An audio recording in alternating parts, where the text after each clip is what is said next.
To watch or not to watch is the question in Acton this week. Librarians are asking for a week-long timeout from television so that residents can read a book instead. School children are in competition for who can go without TV the longest, and adults are being encouraged to exercise their muscles instead of their channel changers. Marcus Jones has more on who's watching and who isn't. There's a war going on in the town of Acton, a war against the tube. That's right, television, although not everyone was clear about that at first. I understand one person saw the sign down the tube and thought it had something to do with trash. But it may be trash, depending on your point of view. That's why Acton librarian Jean Bracken is leading the fight to convince town residents to turn off the tube this week. We're asking, parents and kids to say, I'm not going to watch television on Sunday, Monday, Tuesday, whatever, during the down the tube week, or I'm going to reduce watching that day. And you can pick with just reducing one day if that's all you want to do. Or you can, as my family has agreed to, sign the whole, turn it off for the whole week and hope for the best. Now think about it. No cartoons, no Cosby, no 10 o'clock news. What will these people do? Exercise is one thing people are encouraged to do, such as these youngsters who are walking instead of watching. What would they be doing about this time?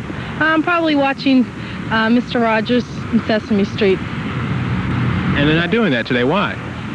Because it's a nice day and because, the town is not watching TV. A lot of the kids are not watching TV for the week. Are you going to miss it? You can't watch it this week at school. Yeah. At the Acton Library, where townspeople can suggest 101 uses for a dead TV, workshops are being offered for those who might suffer from television withdrawal.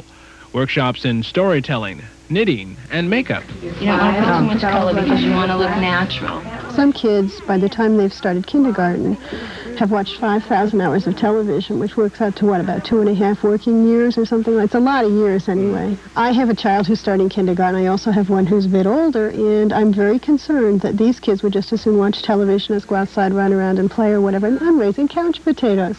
The librarians are emphasizing doing, not viewing. But some town families have rebelled.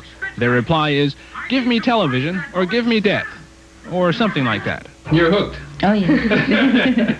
Would you call yourself a TV addict? Well, it wouldn't go as far as say an addict, but I like TV.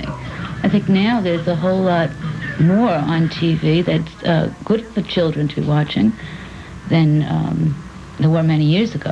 Mm-hmm. So, they can get informed, and they don't always have to watch a comedy. They can watch something that's educational, too. The Krantz family is not alone in its appreciation of the tube. 98% of American homes have at least one television set, and according to a recent poll, watching television is our most popular daily activity, exceeded only by our passion for conversation. Just as good to laugh or to watch TV as it is to read a book. There are things on television that are clearly worth watching, and we're not saying turn off your television forever, throw it in the garbage. We've joked about it, but we don't mean that. We just want people to, as I said, think about what they're watching and also turn the thing off and talk to each other. For the 10 o'clock news, I'm Marcus Jones.